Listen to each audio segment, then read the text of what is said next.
Hi everyone. I feel like this video is coming a little bit later than what I originally planned. I suppose we're still in February, but I don't know, I've just been super busy.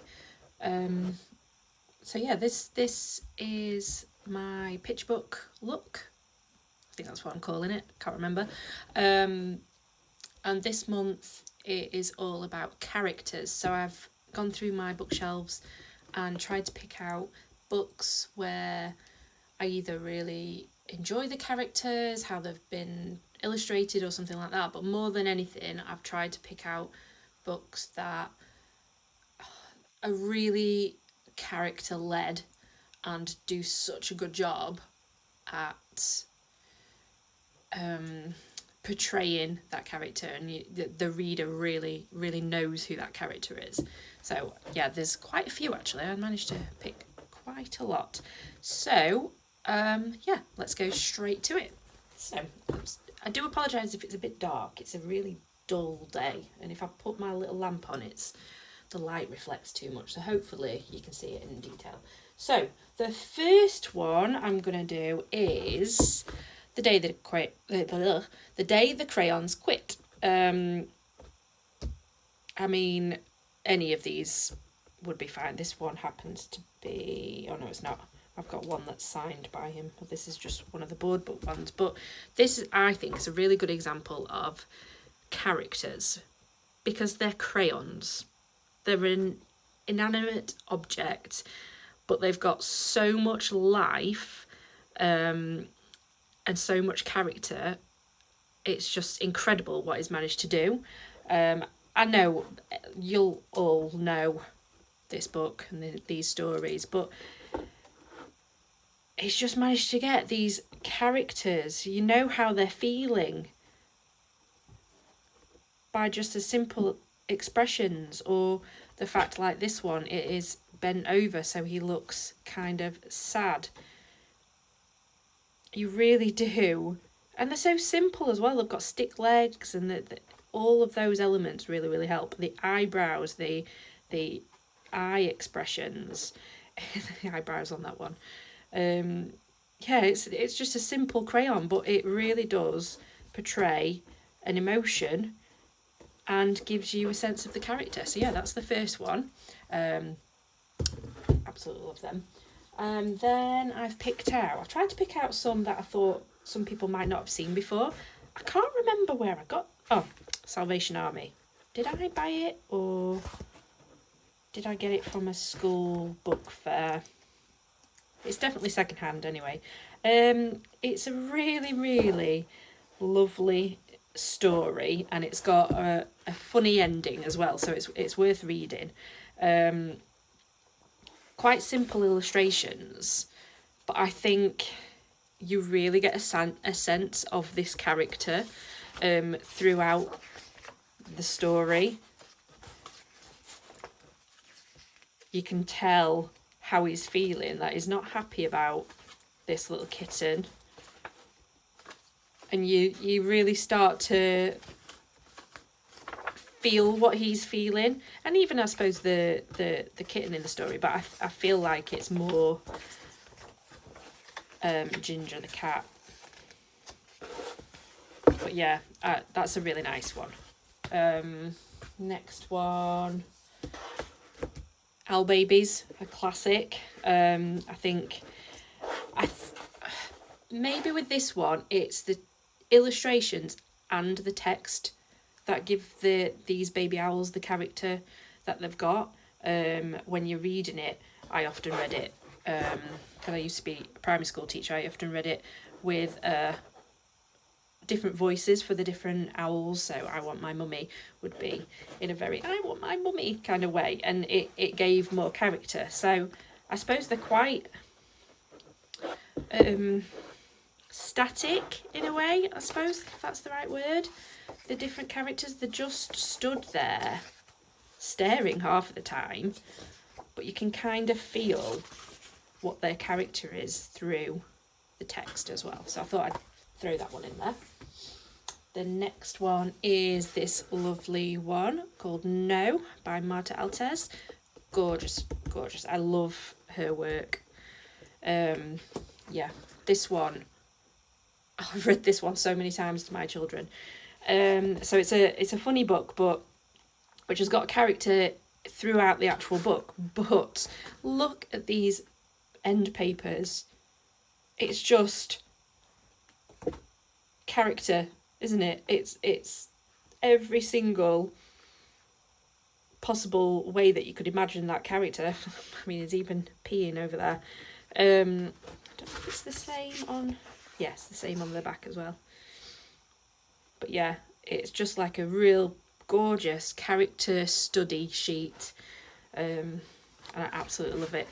Throughout the book, I just think he's got such character, this little guy. You really get the sense of how mischievous he is. And yeah, really, really love her illustrations. So that one's a really nice one. But that page, oh, lovely. Let me see. I'm going to go for this one next, another vintage one. I think I've got a bigger Bramley Hedge one somewhere. Can't see it here, but so I'll stick with this little one. So any of these stories, I remember reading these as a kid, and I absolutely loved reading these. I think they are very... Obviously, there's a lot of environment in there, and I used to love spending hours and hours just looking at everything. But I think the characters as well, the fact that they're little mice, I suppose it was around, I don't know if it was around the same time, but we've got Beatrix Potter and who else that kind of does like cute woodland animals and farm animals in little costumes and outfits. So it humanises them, doesn't it? And they've got such character. You can just tell that little boy is, well, I'm assuming it's a boy, jumping with excitement. I'll probably cover these again, to be honest, if I do a month on environment, because the backgrounds in these illustrations are just absolutely incredible. But yeah, they've got such character, the little mice. I absolutely love these. Anyway, right, I'm going to get distracted by looking at all gorgeous pictures. I think another one here, Love Always Everywhere. Really love Sarah Massini's work. I think I've been trying at the minute to figure out what is it that I actually like illustrating. And as much as I admire, I mean, most of these have been animals actually, haven't they? Apart from the crayons. I do like drawing animals, but I always go back to illustrating children. And obviously as a children's illustrator, you're expected to illustrate children, but it's just something that I enjoy doing. It seems to be what happens whenever I start an illustration. And I think a lot of Sarah's books are very similar. And I think there's another one, Books Always Everywhere, in this series, and it's just packed full of all these children, different children. It's not even the same child all the way through, so it's a real nice example of just how many characters you could get in a book. All different cultures. They're just so lovely. I absolutely love her illustration style as well. I think it's like a mix of collage, digital. I think it's all digital. Maybe she does a bit of both. But yeah, tons and tons of characters always in her books, and they're just so cute. I love them. Okay, we're nearly there. This one, love Jarvis. I will mention him probably in nearly all... Did I mention him in the last video?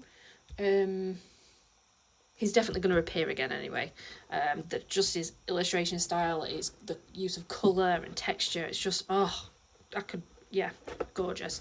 This one is one that I used to read to my kids all the time. It's really fun to read, and I think this character is just super nice all the way through. You kind of feel for him. You're going along this journey with him. You're like, oh, Mr. Mole, what are you doing?